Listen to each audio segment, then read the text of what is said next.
Number 2, graph each function. Part A, f of x equals negative 2x plus 3. Anytime we're given a function and we're asked to graph it, one thing we can always do is to build a table of values and plot some points just to get a basic idea of what the graph looks like. So in this case, I'm going to build a table that looks like this. I'm going to choose some x values and then I'm going to plug them into f of x to find the corresponding y values. So a nice one to start with is 0.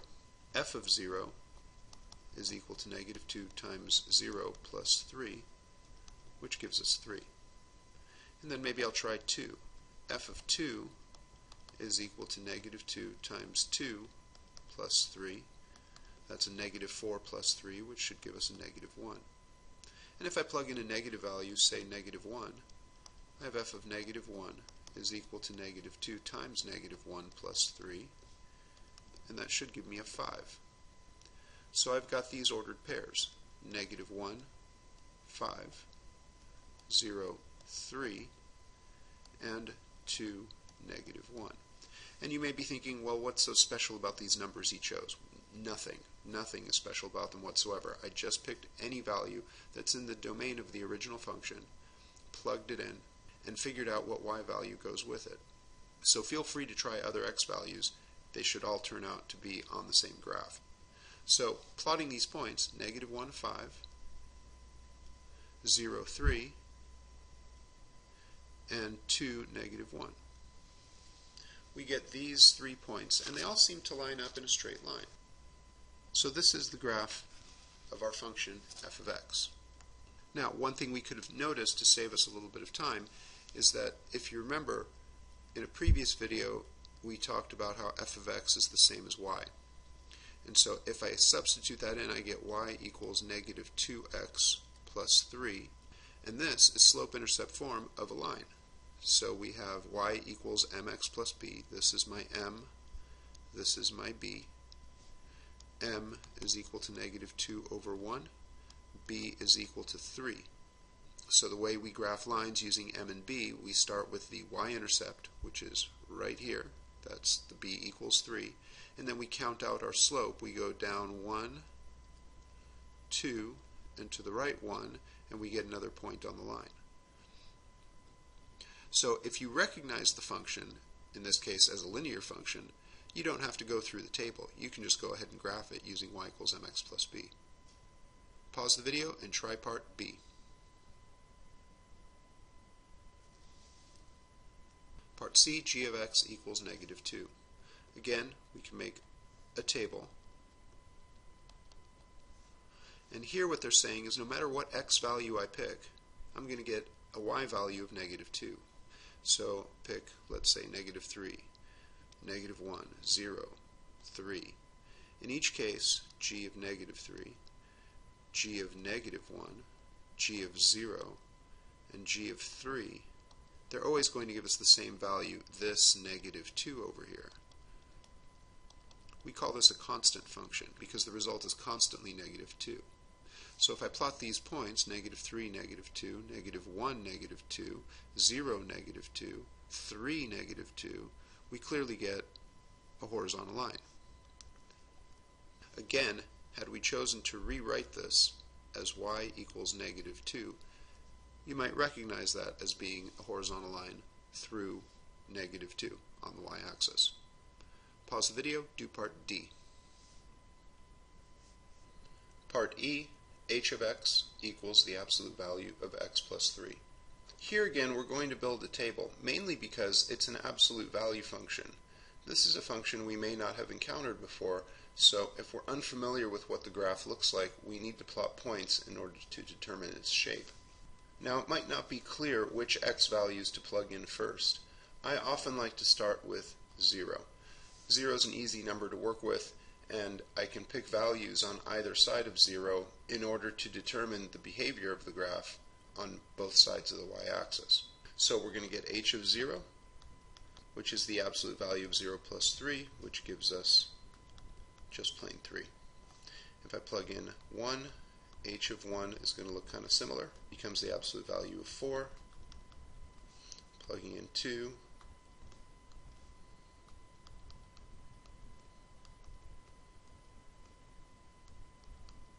So far we have the points 0, 3, 1, 4, 2, 5. Plotting these, we have these 3 points. So far it's looking linear. It looks like they all line up nicely. Let's pick some negative values now. What happens if we plug in negative 1? We end up with 2. And it still lines up nicely. You can probably guess the next point goes here. What happens if I plug in negative 3? We get the absolute value of 0, which is 0. So we have negative 3, 0. Now at this point we have to be a little bit careful. Let's remember something about absolute values. When we plug in a number into an absolute value, it always gives us a non-negative result. Meaning we shouldn't get any y values down here if we have an absolute value function. So if that's the case, I don't think this is going to continue to be a line going below the x-axis. So why don't we go ahead and try plugging in negative 4 and see what it gives us. We get the absolute value of negative 1, which is a positive 1.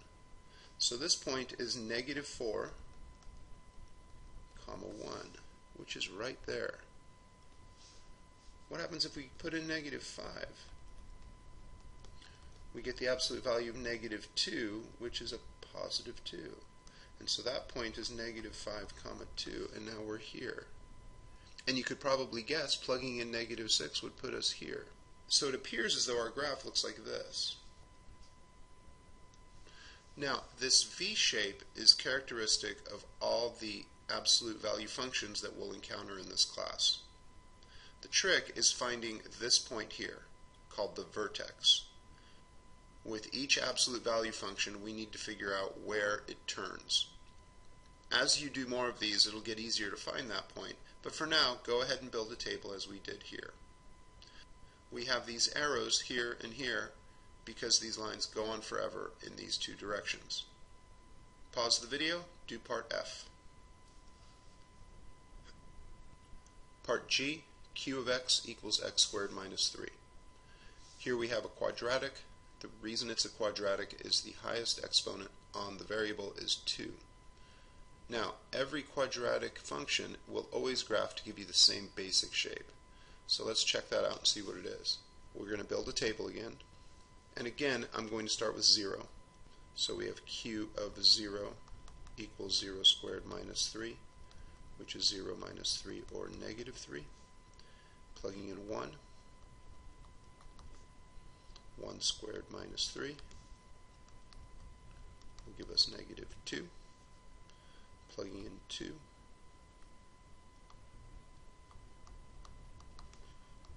2 squared minus 3 will give us 4 minus 3, which is 1. If I plug in negative 1, that's the same as 1 minus 3, which gives us negative 2. Plugging in negative 2,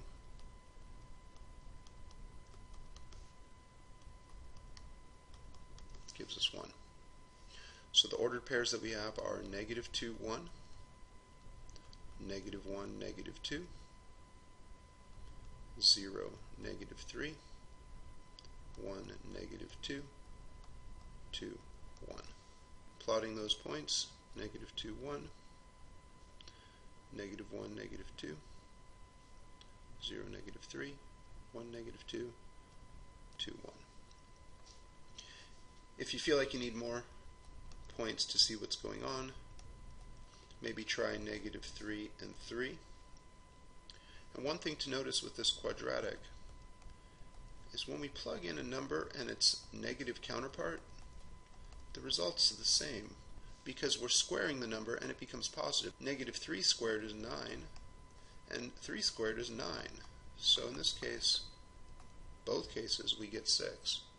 So here we've got negative 3, 6, which puts us about there. And here we have 3, 6. So here's another example of a function whose graph turns at a certain location. Right here it's going to turn. Again, we call this the vertex. In this case, it's not a bunch of straight lines, though. It's a curve that looks something like this. This is called a parabola, and we'll be dealing with them quite a bit in the weeks to come. Every quadratic function will graph into some version of this parabola. This particular parabola, notice that it goes through -3 on the y-axis. That's associated with this -3 here. We'll see other ways to graph these parabolas later. Now go ahead and do part H.